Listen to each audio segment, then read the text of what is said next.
So today we're going to be talking about the importance of having an emergency fund. And here's some interesting facts for you. In 2018, a financial survey conducted determined that 53% of Canadians live paycheck to paycheck, and that 49% of us have no money set aside for an emergency. And then what's interesting about all of this is that during the pandemic, 40% of Canadians pulled from their emergency fund.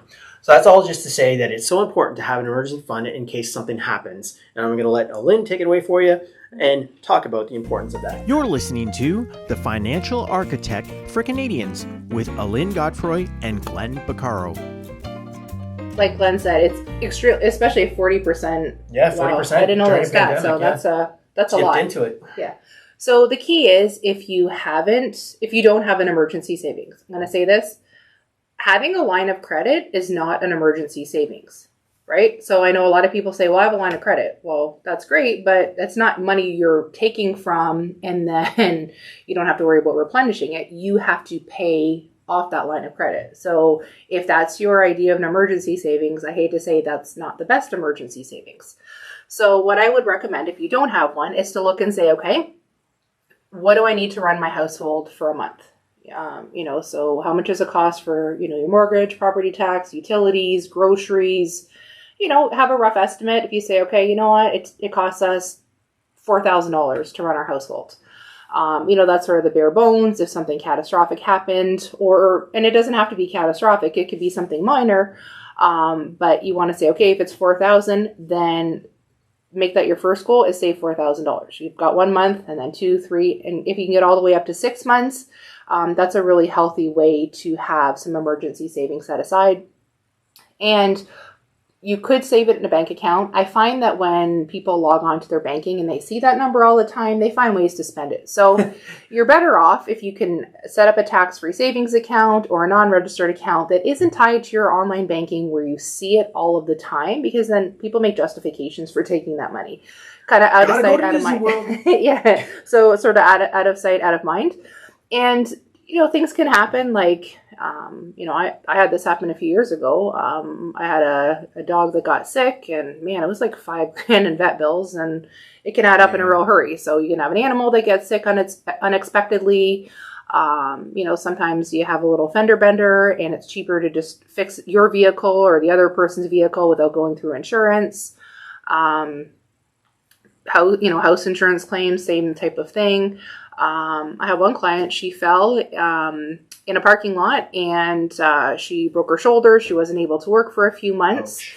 So, and it wasn't a situation where, she could go, sue somebody or whatever. So thankfully she had the emergency savings. And she said to me, Alynn, thank goodness you taught me the importance of putting that money away. Right. Obviously, nobody saw COVID coming, right?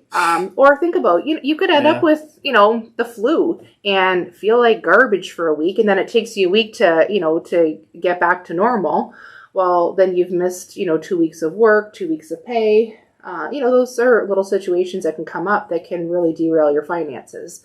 So I think the key is looking and saying, okay, how much do I need to run my household, and have a plan to start setting aside that money, because using your line of credit as a crutch isn't necessarily the best bet. And also our interest rates are going to go up, right? It's just a matter of time. So if you have a line of credit, your line of credit payment is going to creep up as you continue to use it. So making sure you're diligent and setting up some emergency savings is really important. Yeah, I think that's all we can pretty much say on that one. It's very important to have an emergency savings or an emergency fund that you can draw from in the case that you lose work, you're not able to, provide for your family, you don't have income coming in. And as Alynn said, it's best to have at least 3 to 6 months worth. So figure out how much you're paying every month for your household to run. What are your expenses? And then figure out how much you need to put away to save for at least 3 months, bare minimum.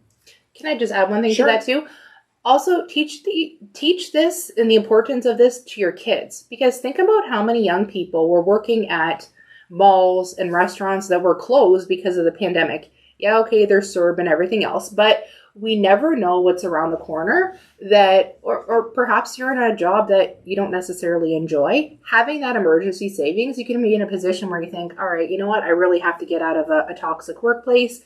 having that emergency savings gives you the power to get out of there, and then you can start looking for something else as well too. Yes. So not only is it important for adults that are running a household, it's important for young people as well too, so that they can make sure they have money to pay for their, cell phones, gas, insurance, etc. The earlier you can get in that habit of having your emergency savings fund, the better.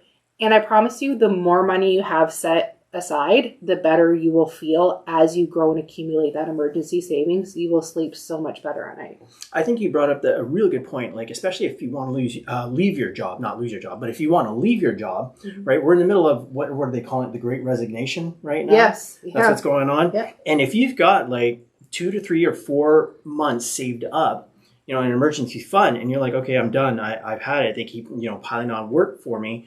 You got a really good cushion there, especially if you're single, you're at home, you don't have any dependents. You got a good 3 months to be able to go and look for another job. Yeah, and if you decide to leave, then you're do. probably not going to qualify for unemployment. Right. Right? So that's the key. Actually, I just spoke with a client the other day, and because he had quit a job and there wasn't a long enough time period before he started his next job where he actually got laid off, they're actually investigating the claim. So he's sitting on waiting to get $2,400 of unemployment. So for right now, this man has been unemployed since before Christmas and hasn't had a dime come in because unemployment is still looking at it. Well, they're super busy right now.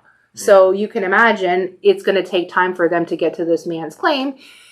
It's just, you never know what's around the corner. So I think the key is you can just make better decisions. You can just sleep so much better at night if you have some money set aside, knowing that you have that contingency plan for yourself. I think sleeping better at night is a real good incentive to have an emergency fund. For sure. Yeah, knowing that you have a couple months where you can actually have that safety cushion to fall back on if you need it. All right, so I want to thank you so much for joining us here at the Financial Architect for Canadians. My name is Glenn. This is Alynn Godfroy, and we're so happy to be here. Thank you so much for joining us, and we'll see you next time.